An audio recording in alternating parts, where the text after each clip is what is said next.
All right, guys, welcome back. Today, kind of ironic because as of the filming of this video, um, actually we're kind of in the middle of a pandemic situation, and I think that this is appropriate material, and I'm kind of going to give you my insight on this, and it's infectious diseases in sepsis, and we're dealing with that obviously with the current COVID situation, but as you're about to see, thanks to a little bit of a history lesson in this, that um, uh, there's been plenty of diseases before COVID that was going to wipe out the face of the earth. I remember being sitting at Monroe and being a new hire, and then we were sitting next to this nurse who was about 78 years old, and oh my God, AIDS is going to destroy us as a human race, and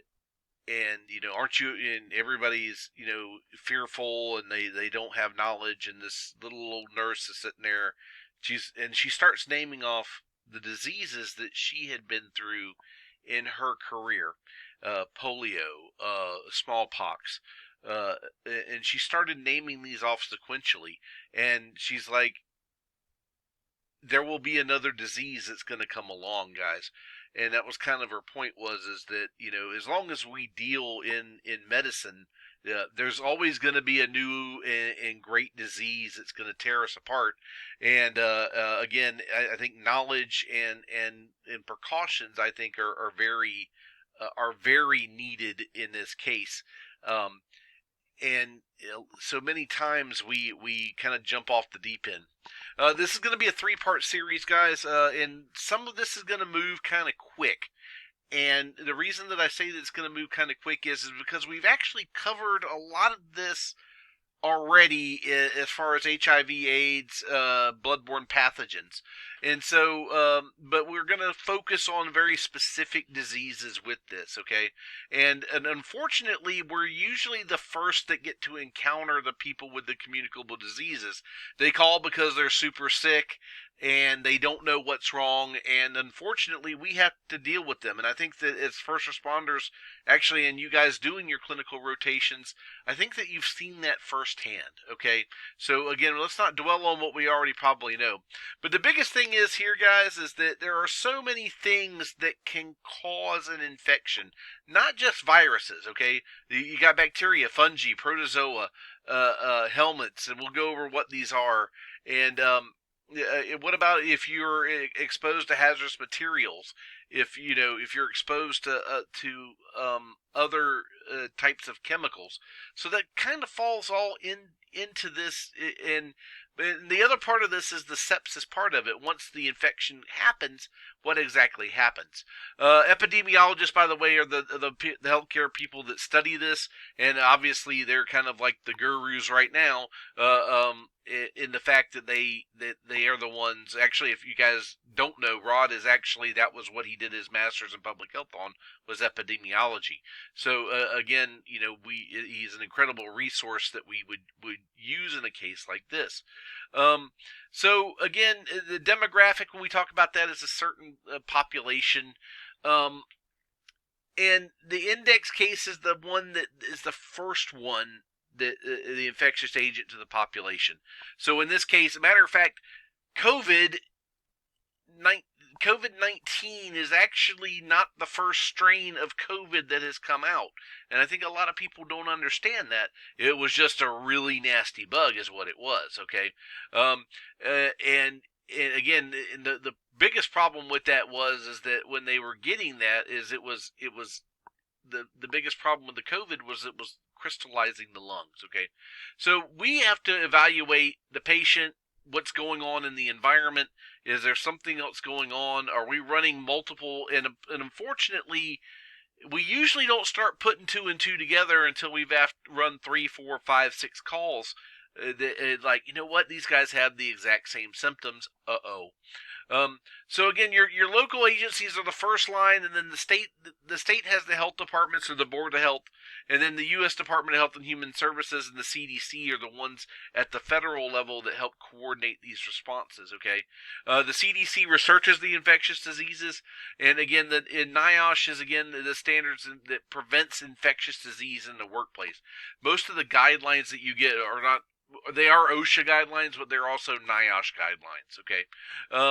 Other agencies that may be involved are up here on the screen. Again, these are all with having to do with relationship to the response of it. So again, most of the disease-causing organisms we can't see. Okay, they get in. They're very small. And a matter of fact, it's kind of my giggle about this, and I'm going to use this as an example. This is the old cloth mask, guys. This really doesn't. It maybe only filters maybe organisms 10, 12 microns, where your N95 goes down to around 2 or 3. It depends on the different what type of it is, but usually those guys go down to 2 and 3 microns of protection, and that's assuming that you got a good seal. Okay, so I find it kind of interesting that again, a lot of these things are extremely small, and you have to protect yourself with that very small layer of protection. There can't be a porous material that allows it to come through, okay? And by the way, we have normal flora. We've talked about that before. We've had that. It's what helps our digestive system. It protects us in certain cases. But if you have a weakened immune system, again, you become susceptible to opportunistic organisms, okay? What that... In English, that means things that normally you'd fight off, you would have a problem. If you got a weakened immune system, they're going to cause problems for your body. Okay, usually again 1 to 20 micrometers.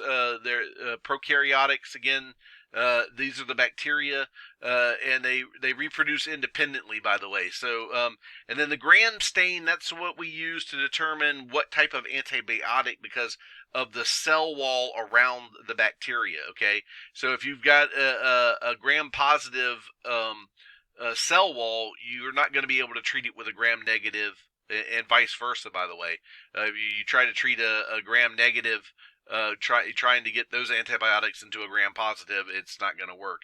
You're wasting you. And the other thing is that the bacteria also they develop the ability to adapt to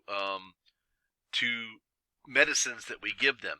So yes, if everybody takes an antibiotic, and that's what we're finding out now, is we're getting a lot of these bacterial strains that are resistant to the antibiotics we have.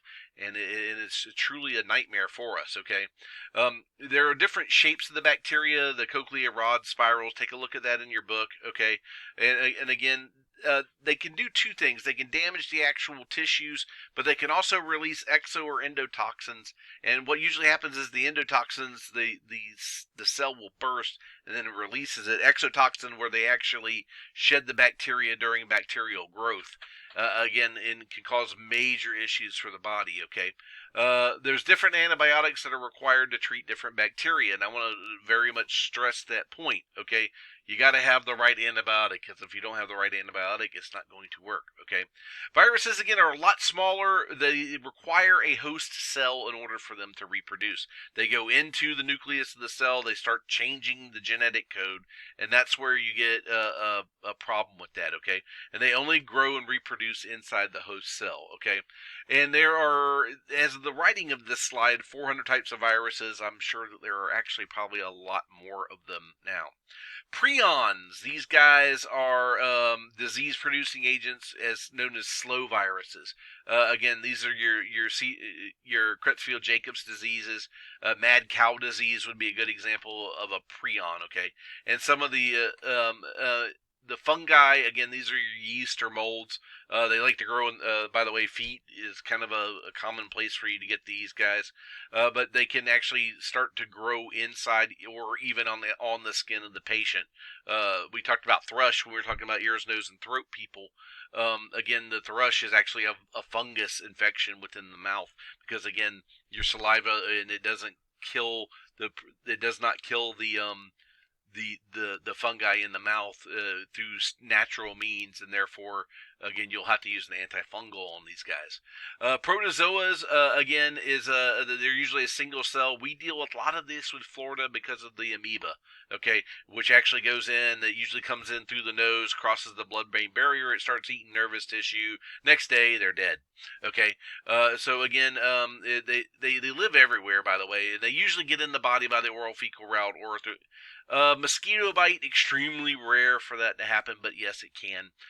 Parasitic infections, this is good news about America. We usually have really good food as far as inspection for these guys. Not to say that we still don't have this stuff, but again, especially if you're eating overseas where let's say there's some questionable food sources, so you can get different parasites, and it's usually when the sanitation's poor.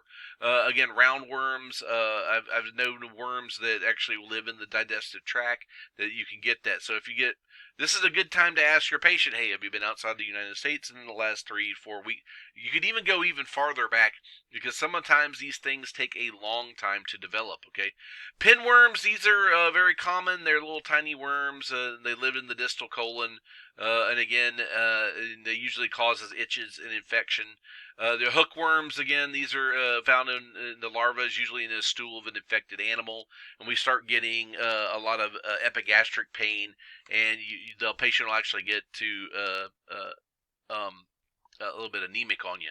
Trichinosis, eating raw or inadequately cooked pork products. That's right, we cook our pork and make sure that it's nice and cooked.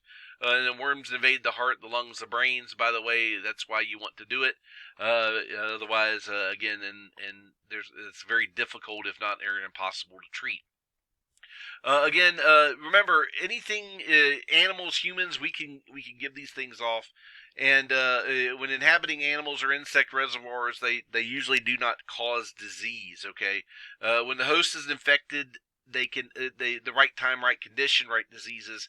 That's usually when these things get better and flourish. Okay, so if you get exposed to a lot of things, you might, hey, this person's fine, versus the other guy, somebody sniffles around them, boom, they get it. Okay, again, it depends on the person, it depends on what's going on, it depends on how many organisms are around, how transmissible that is, how contagious it is. Okay, so these are all factors we're dealing with about transmission of the disease. Okay,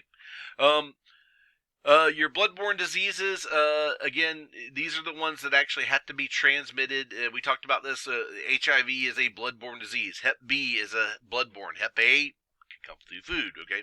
Assume that every patient has infected blood until we again, if it's wet and gooey and not yours, you don't want to really touch it without having your protection on. Okay, some are transmitted through the air. It is believed that the COVID is an airborne virus. They haven't ever really actually proven that yet. Again, but that's the leading thought process is that. But you've got plenty of other diseases that usually expelled during a cough or a sneeze. Your TB, your meningitis, or your big ones, chickenpox is done that way. So especially if you haven't had chickenpox and you walk in on the patient with chickenpox, throw that mask on. Okay, hopefully, again, make sure that you do that. Nowadays, when you guys are responding to emergency calls, masks are kind of the norm, as they should be, again, because you don't want to get these diseases. Again, you get there's all kinds of ways to transmit these disease. Again, if you've got an open wound, guys, cover those things up. Again, you don't want to provide a pathway for something to get into you that is not necessary. We have killed making sure that we've got everything in there. And remember that infection occurs, but never equated with the disease. As far as, yes, you can get a needle stick and nothing bad happen from it. Again, it depends upon if it gets in and if your body fights it off. But again, take those precautions up front. So we've already talked about this guy right here and the phases. There's a latent period, which is when you first start out. And again, usually you can't transmit it to somebody else, but you have it. The communicable period, again, and this is why we were having people stay home with COVID for, initially it was 14 days, and we found out, well, it's not 14, it's usually after 5 you're okay. And then incubation is the time between the exposure and the presenting. And that was why the initial 14-day period came out with COVID with that, because of the, they didn't know how long it was actually into doing that. Again, viruses and bacteria, they have surface proteins to them.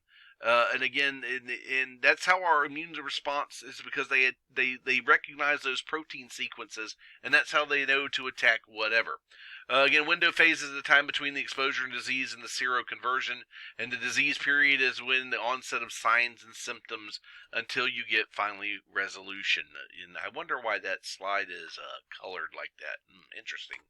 Okay, so again, your immune system, again, most of the time you guys can fight it off, and you got to be able to differentiate between and by the way, when we take antibiotics, when we booster our immune system, and again, and that's why we do these things, and there's an inflammatory response. So a lot of our treatments have to do with kind of reducing the inflammatory response, but at the same time boosting the white blood cells in order for them to do that, okay?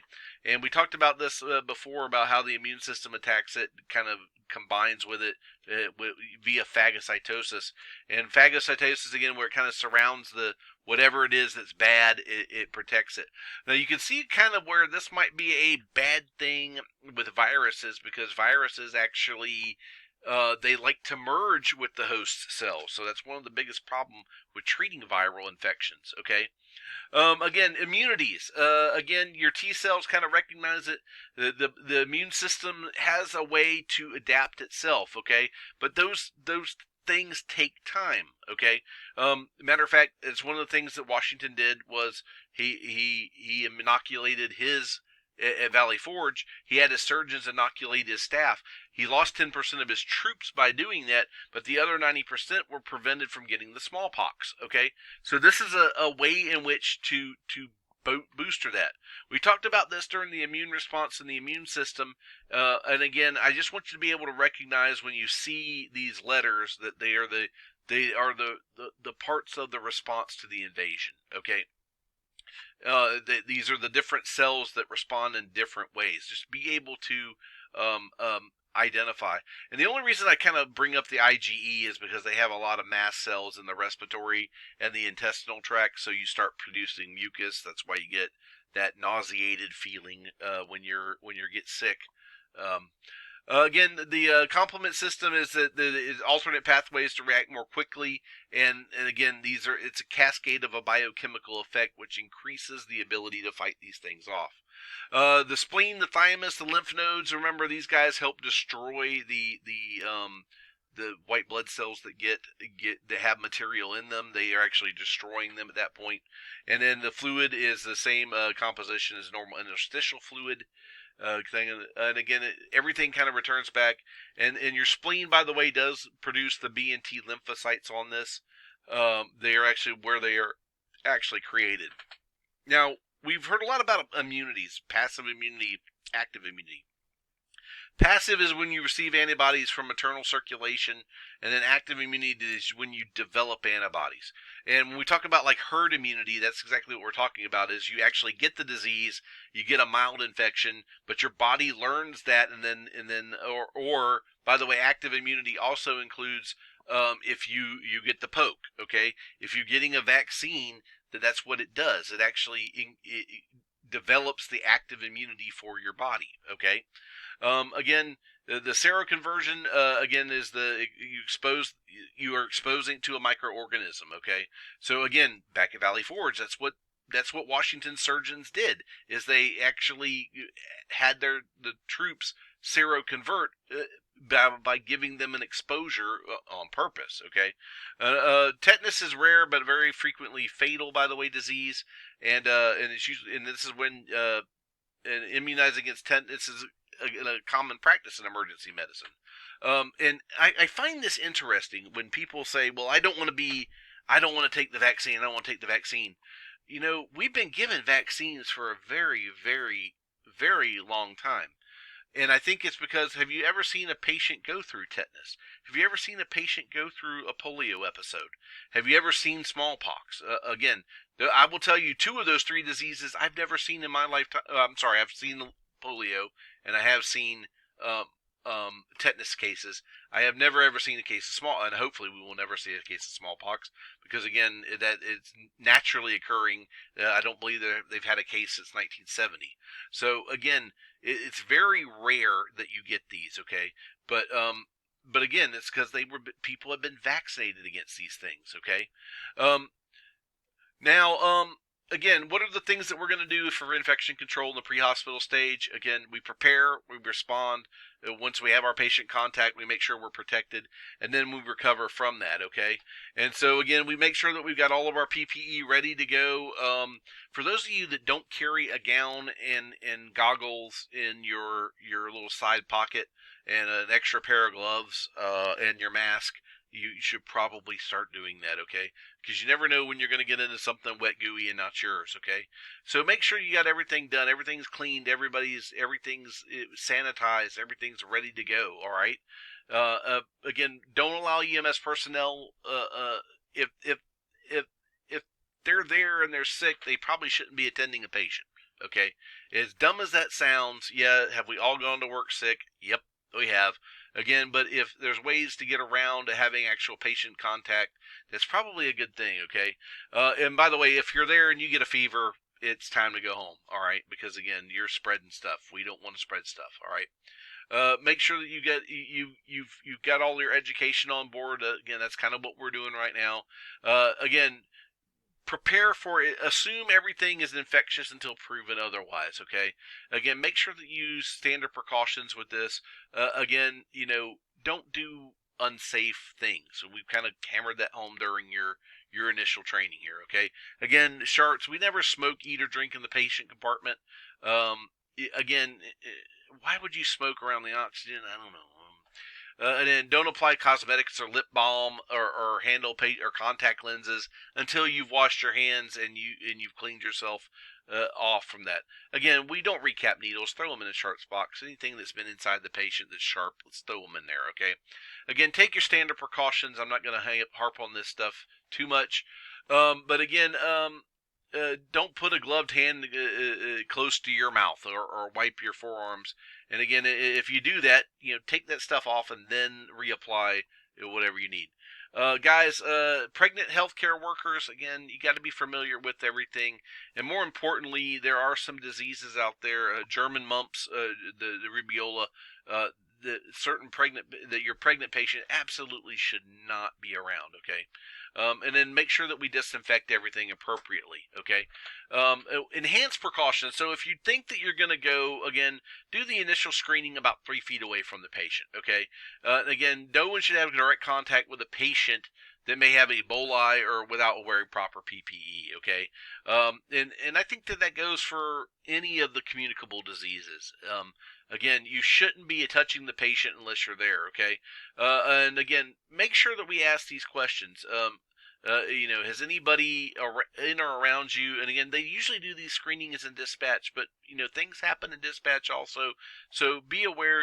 Double check and ask these questions. Hey, have you been outside the country? Especially when you're dealing with something that you think is a communicable disease. This should be in your questioning.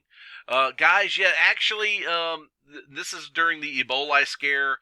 Yes, I can tell you we actually had one made in Putnam County.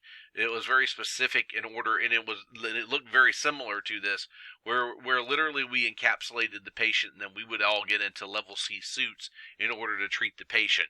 And yes, Ebola is a very bad disease. And AIDS was one also. So as we start talking about these diseases in the later sessions that we're going to do, this isn't the first life-threatening thing that I've been through in my career. Okay. Last is the recovery for this. Again, decontaminate your ambulance.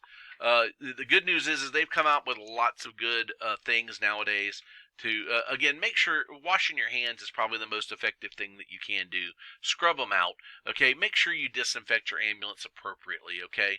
I can't stress that enough, all right?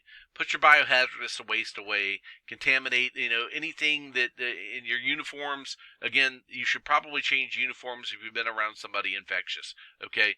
Again, make sure you follow your SOPs, but you want something that you clean your ambulance that can actually destroy the ugly.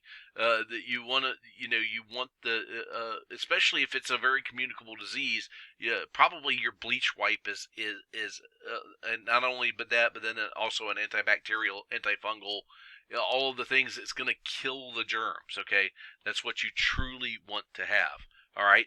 Again, make sure that you do a high level of disinfection with this.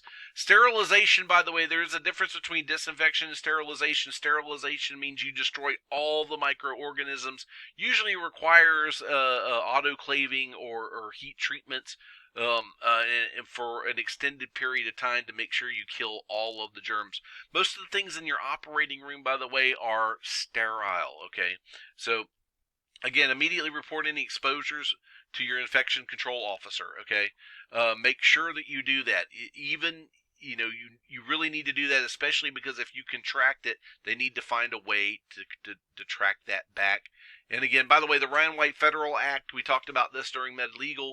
Again, it allows healthcare workers, it lets them know that they were actually exposed to things, okay? So again, they did pass this. Again, in 1980 there was an initial law, and then in 2009 they passed it to where you actually they are required to inform you that you have had an exposure, okay? And by the way, the infection control officer, they're the ones that maintain the records of all the exposures. All right, that's going to do it for this one. We're going to talk to you on the next video. See you then.